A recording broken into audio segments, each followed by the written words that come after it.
In this video, we're going to talk about transitive functional dependencies, which state that the primary key is a determinant for another attribute, which is a determinant for a third attribute.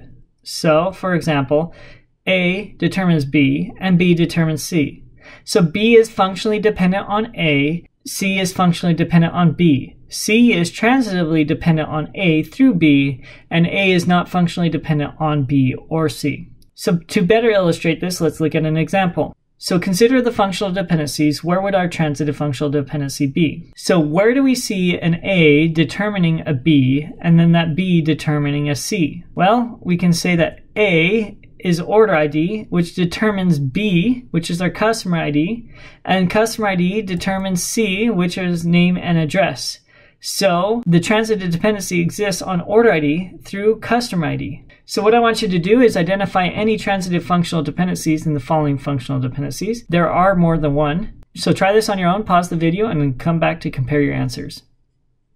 All right, welcome back. So where are the functional dependencies that you identified? Well, first, shipment ID is our A, ship ID our B, and then anything that ship ID determines is our C.